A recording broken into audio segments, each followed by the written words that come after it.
My brother exposed my multi-million-dollar success at Christmas. Then they demanded I fund his debts. My name is Scarlett, and I grew up in a town that felt painted in muted watercolors. Nothing too vibrant, nothing too dramatic. Just quiet streets lined with oak trees and houses that looked much the same. As a kid, before Ethan came along, life felt normal. Safe. My parents were just mom and dad. Dad worked at the local paper mill, and mom was a part-time librarian. We weren't exactly well off, but there was always food on the table, a roof over our heads, and for a little while I thought enough love to go around. Mom used to read to me every night, her voice soft and comforting. Dad taught me how to skip stones on the lake shore, patience in the quiet way he cast his own line. I remember summer evenings on the porch swing, the three of us sharing a bowl of cherries, the air thick with the drone of cicadas and the smell of freshly cut grass. I clung to those memories later, trying to understand when the switch had been flipped. The switch flipped when Ethan was born.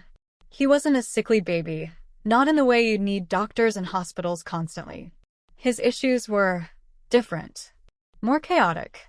From the moment he was mobile, he was a whirlwind of impulsive energy, prone to tantrums that could shake the house and an early, unsettling knack for getting into trouble.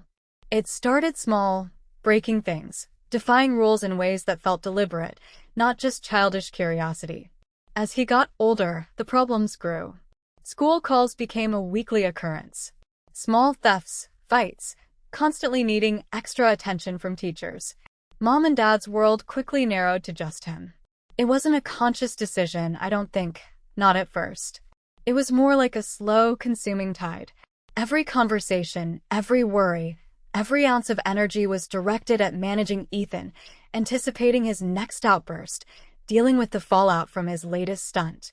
The house became a battlefield of hushed arguments and sudden explosions of shouting, always centered around Ethan. I learned to be quiet, to be small. My perfect report cards got a quick glance, maybe a distracted, "That's nice, honey." My school plays went unseen because Ethan had a rough day and needed comforting. My scraped knees healed themselves because Mom was too busy arguing with the school principal on the phone about Ethan's latest suspension. I wasn't a problem, and therefore, I wasn't a priority. I was just there. An easy child, which meant an invisible child.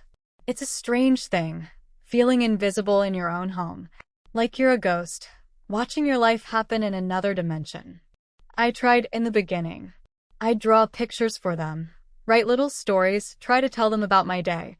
But their eyes would just glaze over, already focused on Ethan in the next room, or the phone about to ring with bad news, or simply lost in their own exhaustion and worry.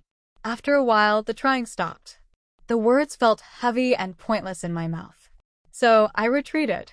I spent hours in my room, a quiet sanctuary that smelled faintly of old paperbacks and dust motes dancing in sunbeams. It was there, buried in books, that I first discovered the world of art. Not drawing it myself, my hands were clumsy, but looking at it. Studying the lines, the colors, the stories they told. I found a worn library book on Impressionism and was mesmerized by the light. Another on Renaissance portraits, and I felt like I could see the souls in their eyes. Art didn't ignore me.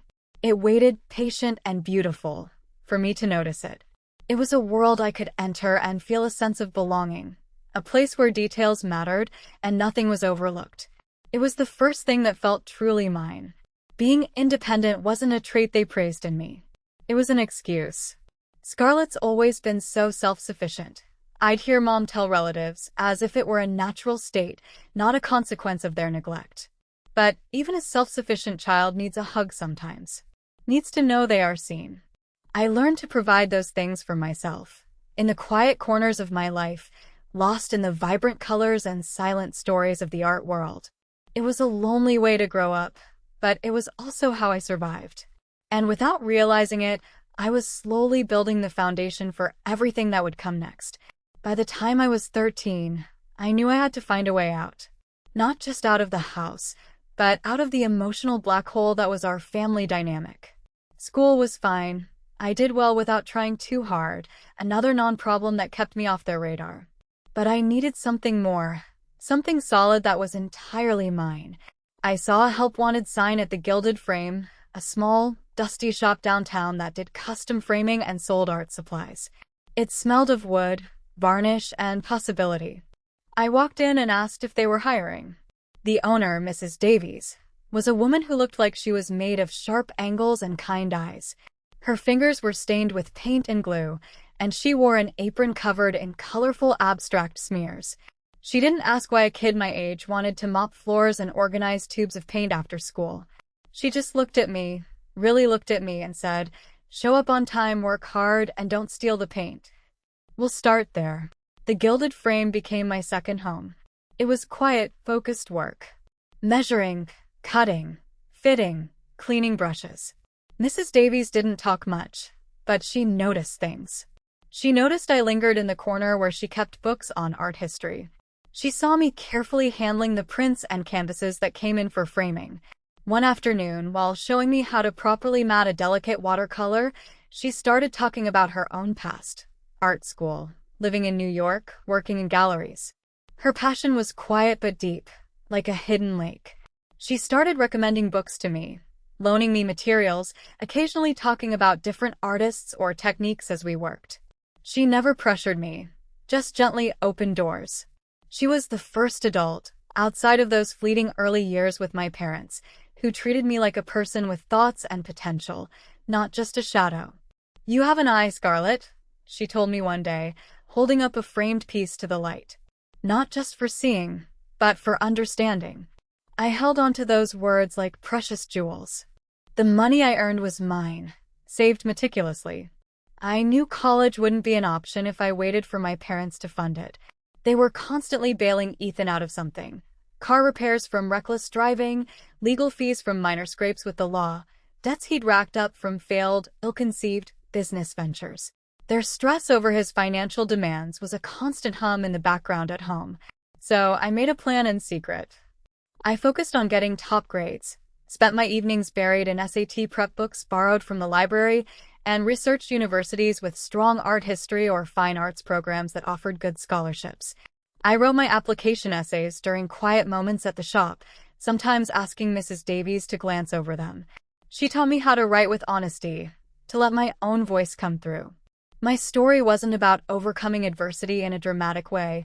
It was about quiet resilience, finding my way in the silent spaces. The college acceptance letters started arriving in the spring of my senior year. I'd tuck them into my backpack, opening them later in the quiet safety of the Gilded Frame storage room. Rejection letters were shrugged off. Acceptance letters were small, private victories. Then came the big one, a full scholarship to a prestigious university with a renowned art history department. It wasn't a full ride covering absolutely everything, but it was enough. More than enough. It was my golden ticket. I showed the acceptance letter to Mrs. Davies first. Her face lit up, and she hugged me, smelling faintly of turpentine and sawdust. Tears welled up in my eyes, the first happy tears I'd cried in years. It felt real because someone else saw it, someone who mattered. Telling my parents was anticlimactic, as expected. I chose a moment when Ethan wasn't around, a rare window of calm. Mom was sorting bills, Dad was watching TV. I laid the letter on the coffee table. Mom glanced at it. "Oh, that's nice, Scarlett. You got in." Dad nodded without turning from the screen. "Good job." There was no excitement, no pride, no questions about the program or the scholarship. The conversation quickly shifted to needing to send Ethan money again for an urgent problem. I quietly picked up the letter, folded it, and went to my room. Leaving home felt less like a farewell and more like an escape. There were no tearful goodbyes at the car, just hurried instructions about remembering my keys. As I drove away, my packed bags in the back, I didn't look in the rearview mirror. There wasn't really anything to see back there, just the ghost of a little girl who finally had the keys to her own future. University was everything I had hoped for, and more.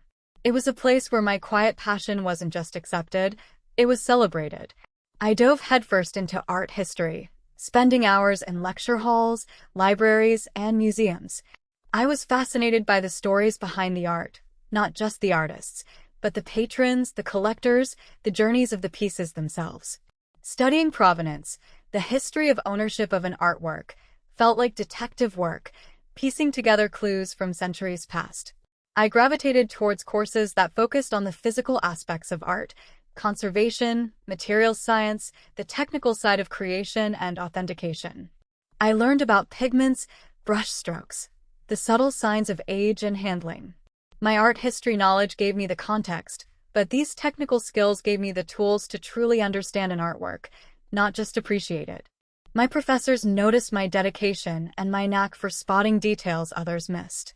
One professor, Dr. Ramirez, a fiery woman specializing in Renaissance fakes, took me under her wing, much like Mrs. Davies had. She taught me that intuition in this field isn't just a gut feeling. It's the subconscious processing of countless observed details. My first real breakthrough came during a summer internship at a regional art museum. They had a large collection, some pieces properly cataloged, others gathering dust in storage, labeled vaguely. One afternoon, I was tasked with going through a box of seemingly minor prints and sketches. Most were exactly what they seemed, and signed studies, reproductions. But one small sketch, tucked into a larger portfolio, caught my eye. It was listed as Artist Unknown, Study of Hands. Something about the line work, the confident fluidity, the way the light and shadow played, felt significant. I spent days researching it. The paper type, the ink composition, analyzing tiny samples with the conservation team, comparing the style to known studies of prominent artists. Dr. Ramirez lent me her expertise and access to specialized databases. My research led to a tantalizing possibility. The sketch bore striking similarities to preliminary studies by a famous, albeit lesser-known, Renaissance master. It wasn't just similar. The paper, the ink, the specific anatomical focus, it all aligned perfectly with his workshop during a particular period. I presented my findings to the museum's head curator. I was nervous, just a young intern challenging their existing cataloging, but I presented the evidence methodically, calmly, backing up every claim with research and comparative analysis. They were skeptical at first, but my attention to detail and the sheer weight of the evidence were undeniable. Further analysis confirmed my theory. The sketch, previously valued at maybe a few $100s, was reattributed and revalued at over $250,000. It was a small piece, but a major validation. My name, Scarlett, appeared in the museum's internal report, cited for my exceptional eye for detail and rigorous research. That experience solidified my path. I didn't just want to study art. I wanted to uncover its secrets, to find the hidden gems, to ensure authenticity in a market rife with misattribution and forgery. I saw a need for independent, highly meticulous appraisal and authentication services. I thought about the overlooked sketch gathering dust in a box, dismissed because no one had taken the time to truly see it. It felt a little like my own story. I decided then that I wouldn't work for a large, established firm where I might just be a cog. I would build my own. Something where every detail mattered, and the one thing my family never saw, would be the foundation. After graduating with honors, the idea of building my own business felt both exhilarating and terrifying. I had no capital, no safety net, just my student loan debt and the small savings from my part-time jobs during university and the Gilded Frame. While my classmates pursued jobs at major galleries or auction houses, I moved back to a small city nearby, found a tiny, affordable office space on the second floor of an old building, barely more than a room with a window, and hung a simple sign on the door, Scarlett Appraisal and Authentication. The first few months were a brutal hustle. I reached out to local antique dealers, small galleries, estate lawyers handling modest collections. My rates were low, sometimes barely covering my costs, but my work was painstaking. Every item, whether it was a painting worth a few $1,000s or a box of old prints, received the same level of scrutiny. I spent hours poring over details, cross-referencing catalogs, using my humble equipment, a good magnifying glass, a portable UV light, basic microscopy. My reputation grew slowly, one meticulous job at a time. A local dealer I helped authenticate a minor painting for recommended me to a colleague, and a state lawyer was impressed by the detailed provenance report I provided. I didn't advertise much. Word of mouth in this world, built on trust and accuracy, was everything. About a year in, as the workload increased, I knew I couldn't do it all alone. I posted an ad for an assistant, someone with a passion for detail and patience. That's how I found Maya.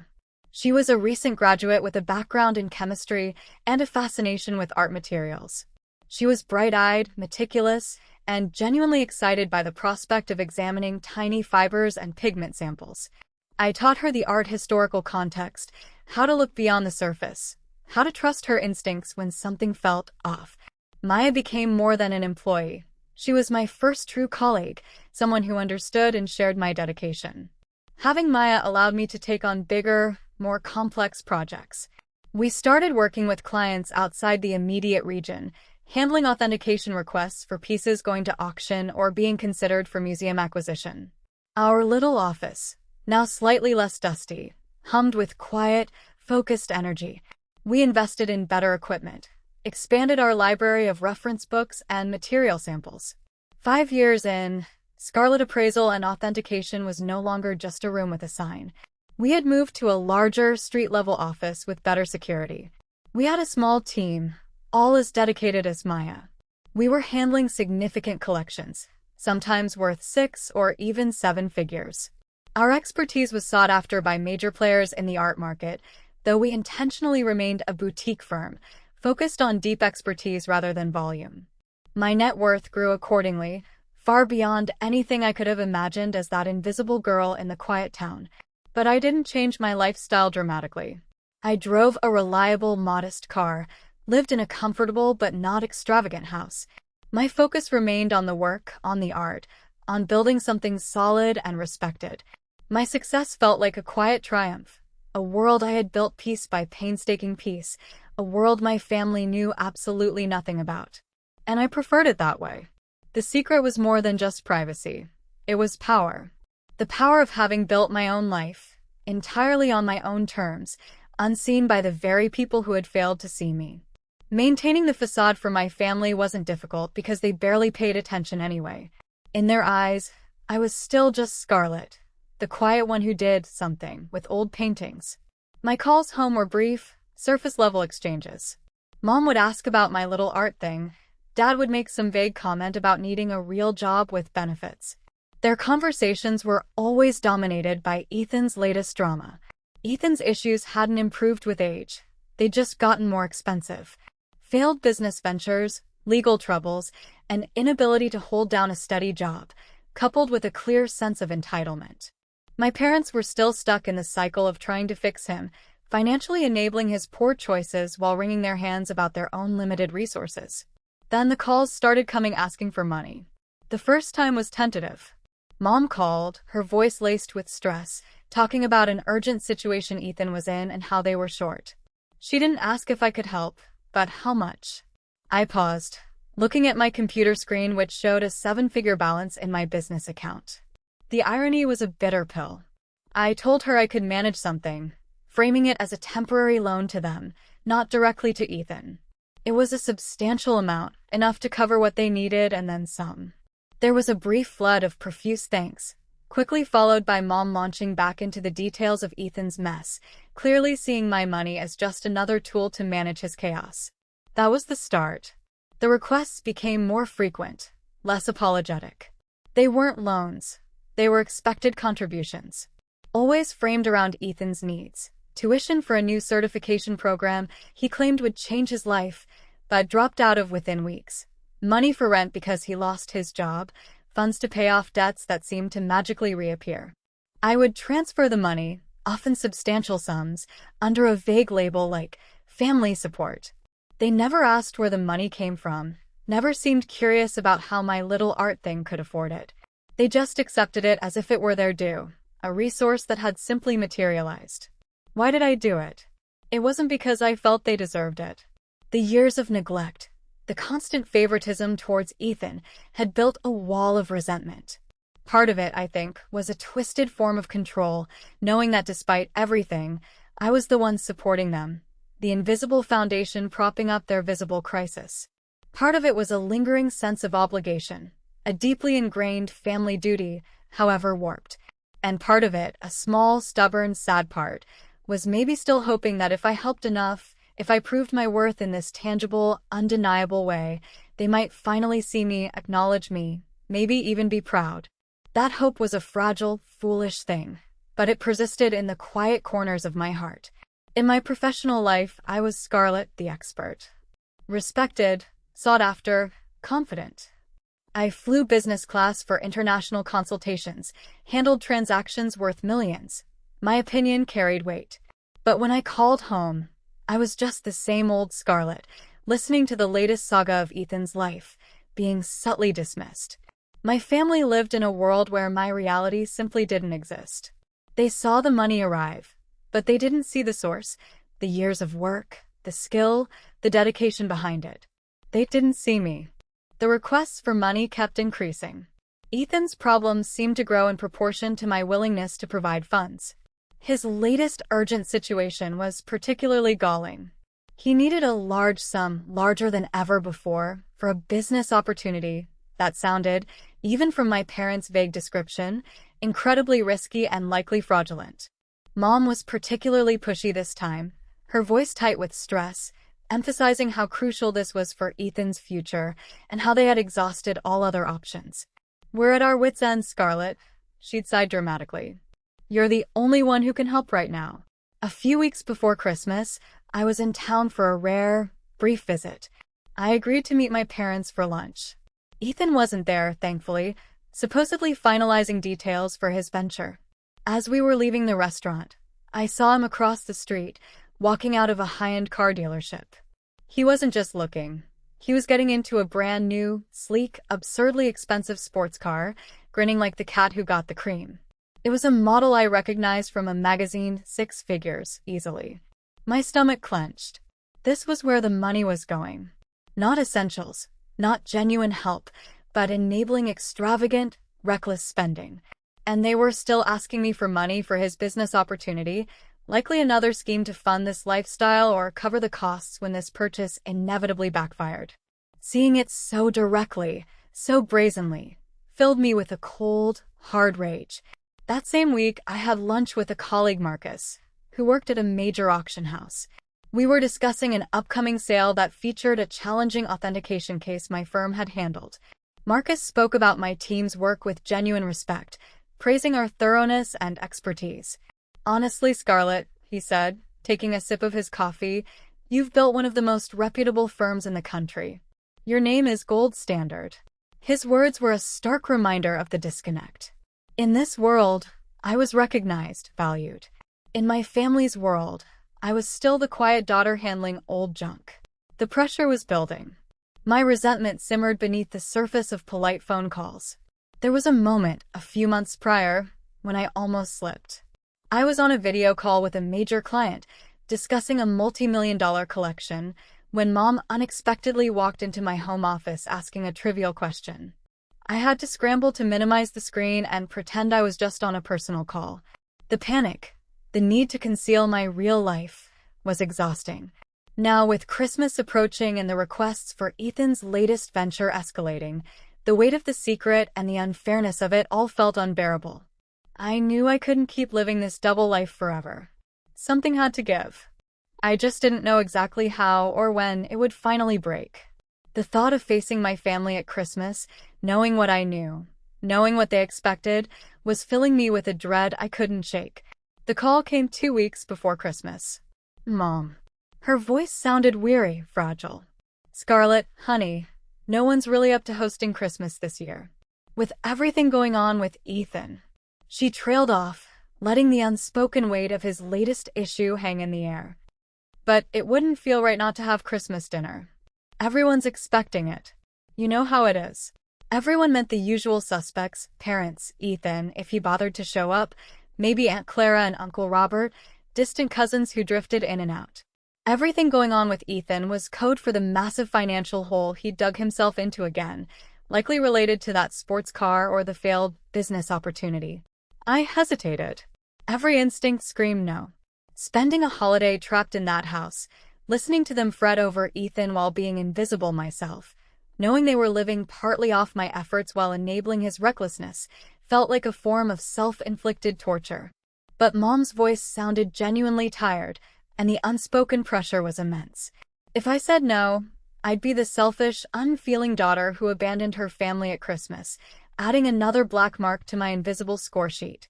"You know how it is," she'd said. Yes, I knew. I knew their expectations, their guilt trips, their ability to twist any situation to their advantage. "Okay, Mom," I heard myself say. "I can handle it. Don't worry about the details. Just get some rest."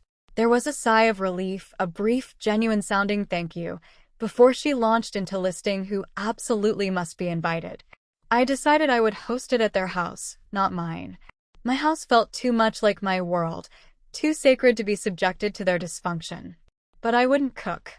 I contacted a high-end catering service I sometimes used for corporate events. They specialized in private dinners, discreet and professional. I ordered a full multi-course meal, something elegant, delicious, a world away from my mother's usual dry turkey and lumpy mashed potatoes. I paid for it all through my business account, a transaction that wouldn't show up on their radar. When Mom asked about the food, I just said I had some help, downplaying it entirely. She didn't probe. Why would she? It was just Scarlett handling things, probably getting help from some friends from her art class or something equally unimpressive in her world. I arrived on Christmas Eve, bringing minimal luggage. I had a critical authentication report due just after the holiday, a major piece for a key client. I needed to review documents and high-resolution images. My work tablet, containing secure access to my company's files and my business account summary, came with me. It felt risky, bringing my real world into theirs, but necessary. The house was decorated, but the festive air felt thin, stretched over a foundation of stress. Relatives started arriving: Aunt Clara, Uncle Robert, cousins I barely knew. The conversations were exactly as I expected. Still with the art? Any plans to settle down? And always, the underlying current, the worried glances, the hushed mentions of Ethan's name. He arrived later, loud and boisterous, showing off a new, expensive watch he claimed was a gift. My parents fussed over him, relieved he was there, acting as if his mere presence was the greatest gift of all. I watched, a quiet observer in the periphery, the resentment building inside me, a slow, steady burn. My work tablet sat on a side table in the living room, charging, a silent, powerful presence in the room, completely unnoticed. Dinner was served. The catered meal was exquisite, beautifully presented, perfectly cooked. The relatives gasped and complimented the food, asking Mom who her wonderful helper was. Mom just beamed, taking the credit vaguely. Ethan, surprisingly present and accounted for, dominated the conversation, talking loudly about his business plans and complaining about how unfairly he'd been treated in the past. My parents listened, nodding sympathetically, their eyes filled with that familiar, unwavering concern for him. I ate quietly, contributed polite smiles, and refilled wine glasses. My mind, however, was elsewhere. The authentication report weighed on me.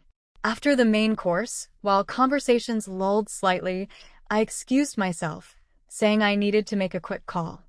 I went to the living room to grab my tablet. It wasn't where I left it. Panic flared, cold and sharp. Had I misplaced it? No, I was sure I'd put it on the side table by the lamp. Just then, Ethan walked back into the dining room from the hall, my tablet in his hand. My blood ran cold. He must have seen it charging and grabbed it, perhaps looking for games, or maybe just being nosy. "Hey everyone, check this out," he announced, his voice loud, cutting through the quiet chatter. He was looking at the screen, a strange expression on his face, disbelief mixed with something else I couldn't quite read from the doorway. Scarlett's got, whoa.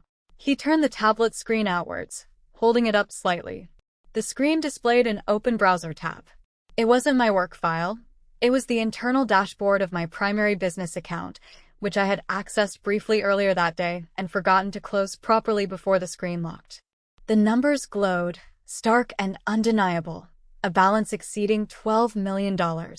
Below it were summaries of recent major transactions and pending contracts worth hundreds of thousands. Silence fell like a physical weight. Forks clattered onto plates. Eyes widened, snapping from the screen to my face. My parents stared, their faces slack with shock. Aunt Clara gasped, pressing a hand to her chest. Uncle Robert choked on his wine. Ethan's voice, when he spoke again, was hushed, laced with awe and something that sounded suspiciously like anger. "Scarlett? You have this." He gestured at the screen wildly. Before anyone could fully process the sheer scale of the number on the screen, the second part of the reveal landed. Ethan, perhaps still processing or maybe intentionally trying to deflect or justify something, blurted out, "And she was complaining about helping me out? For my new car? And the money for my new business. Refinement check. This is the double whammy. Not only is Scarlett revealed to be rich, but it's immediately linked to the very thing the family was pressuring her to fund, Ethan's frivolous spending. This makes the subsequent entitlement even more infuriating for the audience. Mom was the first to find her voice, a strained, disbelieving laugh. "Scarlett, what is this? Some kind of game? A joke?" Dad looked pale, sweat beading on his forehead. I walked into the dining room, the eyes of 20 relatives fixed on me. The air crackled with shock and sudden, hungry curiosity. My secret was out. The two worlds had collided, messily and dramatically, right there over the Christmas ham. And I knew in that instant, there was no going back. I stood at the head of the table, the silence stretching, broken only by a distant Christmas carol playing softly from the radio. Their faces weren't filled with joy for me, or pride. They were a mixture of shock, confusion, and rapidly dawning calculation. They looked at me like I was a puzzle that had just been solved, a resource they hadn't known was available. "It's not a joke, Mom," I said, my voice steady despite the tremor in my hands. "That's my business account. Scarlett Appraisal and Authentication. We authenticate and appraise fine art and collections. The company is successful." Gasps rippled around the table. Ethan was still clutching the tablet, staring at the screen, his earlier bluster gone, replaced by sheer astonishment and something that looked a lot like greedy realization. Mom found her voice again, but the confusion was replaced by a sharp, wounded tone. "Successful? Scarlett, you have millions? And you never told us." Her eyes darted between the tablet screen and my face. "We've been so worried with Ethan, and you had this all along?" Dad finally spoke, his voice heavy with accusation. "You let us think you were just scraping by, doing that little art thing. Why would you keep this a secret from your own family?" Then came the pivot, swift and nauseatingly predictable. Ethan slammed the tablet onto the table. "You have this much money and you were giving Mom and Dad such a hard time about helping me? For my car? For my business? I'm your brother. Family helps family." My mother's face hardened. "Exactly. Scarlett, your brother needs help. We're in debt trying to keep him afloat, and you're sitting on millions? How could you be so selfish?" Aunt Clara chimed in, her voice a hushed, scandalized whisper. "But family has obligations, dear. You must help them." That was it. The dam broke. Years of swallowed words, of invisible pain, of quiet resentment, surged to the surface. "Selfish," I repeated, the word tasting like ash. "You want to talk about selfish?" I looked directly at Mom and Dad. For years, my life, my achievements, everything I did, was invisible to you. All that mattered was Ethan's latest crisis. My perfect grades? Ignored. My scholarship to university? A footnote. My graduation? You couldn't make it because Ethan had a bad day. You created a world where I learned not to expect anything, not even for you to see me. I turned to Ethan. "And you? Family helps family? Did you ever once ask me about my work? Did you ever show the slightest interest in anything I cared about? No. Your calls were always about needing something, about your problems, expecting me to listen and sympathize." Then I delivered the final blow, my voice low and cutting. "You want to know why I kept it a secret? Because I knew this would happen. The moment you found out I wasn't the quiet, struggling daughter you imagined, you wouldn't be proud. You wouldn't be happy for me. You'd just see a bank account. A solution to your problems, a way to keep funding his irresponsibility." I looked from face to face, the shock, the anger, the naked greed. "And you talk about needing help? I have been helping. For over 2 years. Every month, I've been sending Mom and Dad money. Significant amounts. To help with Ethan's needs. Money that clearly went to fund his expensive tastes, I gestured towards Ethan, who looked momentarily stunned, while you complained about how much you were struggling. Mom and Dad looked as if I had slapped them. Their faces drained of color. You sent that money? Mom stammered. Yes, I confirmed coldly. $7,000 a month. Under the label family support. Did you really think that money just appeared? Did you ever wonder where it came from? The silence that followed was deafening, thick with unspoken accusations and the shattering of their convenient narrative. Their sense of entitlement, built on my invisible foundation, was crumbling. The air in the dining room was thick with tension, heavier than any Christmas ham. My parents were speechless, caught in the lie they'd inadvertently been living, accepting money from the daughter they barely acknowledged while complaining about hardship. Ethan looked less entitled for a second, more like a deer caught in headlights, realizing the source of the funds he'd been benefiting from. Mom finally sputtered, But why didn't you tell us? Why keep it a secret if you were helping? My answer was simple, born of years of pain. Because it didn't matter. Whether I had nothing or millions, you only ever saw what you wanted to see. And what you wanted to see was Ethan and his problems. My success wouldn't have changed that. It would have just given you a new way to use me. I looked at them, truly looked at them, not as the parents and brother I'd always yearned for, but as the people they were in this moment, demanding, entitled, fundamentally self-absorbed.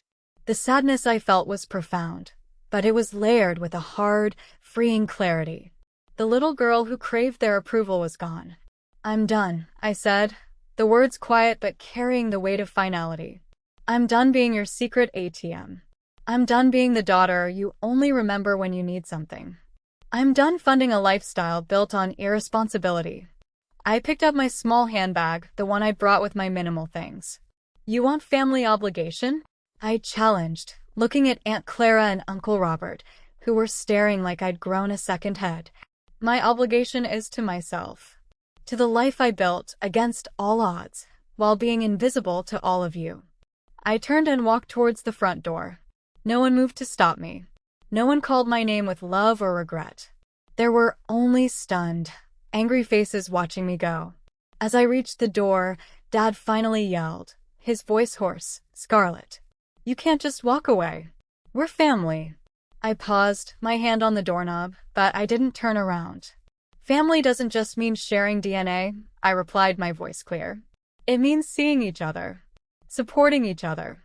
Not just when it's convenient, or when there's something to gain. I opened the door and stepped out into the cold Christmas night. The air hit my face, crisp and clean, a stark contrast to the suffocating atmosphere I'd left behind. Behind me, I heard voices erupting, shouting, arguing, but the sounds faded quickly as I walked away. As I got into my car, the one they likely thought was just a modest choice for my little job, a profound sense of solitude washed over me. It was Christmas night, and I was alone. But for the first time in a long time, I didn't feel invisible. I felt real, solid. The wealth I had acquired was just a number, but the strength and self-worth I had forged in secret were priceless. I didn't look back as I drove away from the house. The streetlights cast long shadows, but ahead, the road was clear. I had finally stepped out of the shadow and into the light of my own making. The past was behind me, a closed chapter. My future, built on my own terms, was finally truly mine.